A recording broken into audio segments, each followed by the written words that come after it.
Finally দর্শক high এতগুলো মাছ ধরলাম। হে ঢোড়া উঠছে বলে রে ঢোড়া গাইস। দর্শক আজকে হবে মেন মাছ ধরা এই কচুরিপানাতে। এই যে মালিকের এই দিঘি, এত বড় একটা কচুরিপানা দিঘি, প্রচুর পরিমাণে জিওল শৈলশাটি আছে। তো মশারি নিয়ে আজকে আসা হয়েছে। আপাতত 3 জন নামছে, এরপর আমিও নামবো, আর ওদিকে আরেকজন আসতেছে। তো দর্শক, এই পদ্ধতিতে মাছ ধরার জন্য সবার প্রথমে মেন যে কচুরিপানা আছে সেখান থেকে একটা ছোট্ট অংশ কচুরিপানা ভাগ করে নেওয়া হয়। তারপর সেই ভাগ করা কচুরিপানা অংশটুক মানে মশারির জাল বা অন্যান্য বড় জাল দিয়ে ঘেরাও করে নেওয়া হয়, ঘিরে নেওয়া হয়, যাতে করে সেখান থেকে মাছটা বের হয়ে না যেতে পারে। এরপর সেই ভাগ করা কচুরিপানা অংশটুক ডাঙার কাছে নিয়ে এসে আস্তে আস্তে কিন্তু পরিষ্কার করা হয়। এইভাবে কচুরিপানা গুলো ফেলে ফেলে পরিষ্কার হয়ে গেলে কিন্তু যে মাছটা থাকে সেই মাছটা কিন্তু ধরা হয়। তো যেহেতু দর্শক এখন শীতকাল, তার জন্য কিন্তু মাছগুলো কিন্তু বেশি গভীর জলে থাকে না, কারণ গভীর জলে জল ঠান্ডা থাকে। তার জন্য কিন্তু মাছগুলো একটু গরম হওয়ার জন্য এই কচুরিপানার যে শিকড় গুলো আছে সেই শিকড় গুলোতে কিন্তু একদম লেগে থাকে, কামড়ে থাকে। তো এর জন্য কিন্তু এভাবে মাছ পাওয়া যায়। বিশেষ করে জিওল মাছ যে হয় গ্রামের নদী নালার, এই যে মাগুর, শোল, শাটি, চ্যাং, এসব মাছ। ওরে মাগুরটে রে। ও গাইস,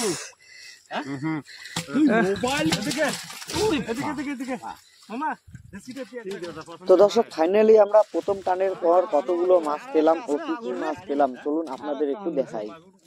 মোট 2 ব্যাগে কামাই, যদি মাছের ভাগেরও কামাই বাল ভাড়া ও যে কামাই জানা আছে এগুলো। খালি খালি বডিতে নাগাছে আর ঘড়ি পেরে কথা উঠে নেই এই বাইনগুলো।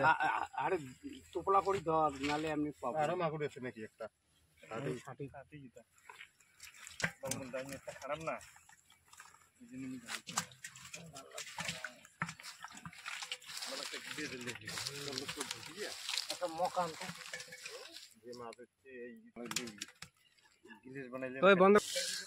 ও রে, এই যে প্রথম খাবের মাছ।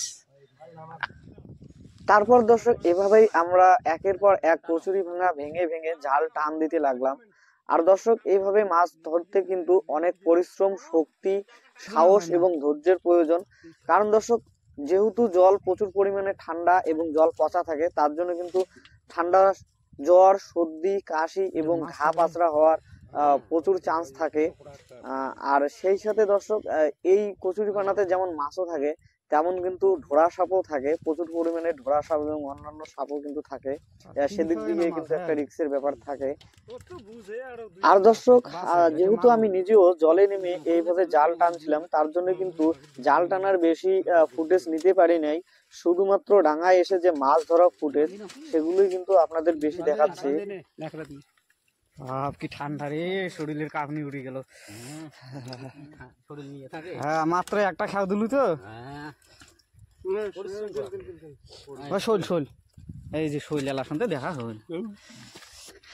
হে ঢোড়া উঠছে বলে রে ঢোড়া। হ্যাঁ, যে ঢোড়া উঠছে, চলি যাবে। তোলো তোলো তোলো। ঢোড়ার বলে বিষ নেই, মাথা ভালোই ঝিমঝিমিয়ে। ঢোড়া ভালোই মাথা ঝিমঝিমিয়ে রে। গুন্দা বেফা মারিন না।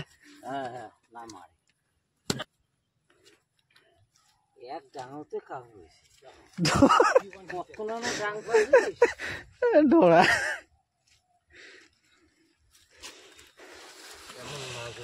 মন ধরে না।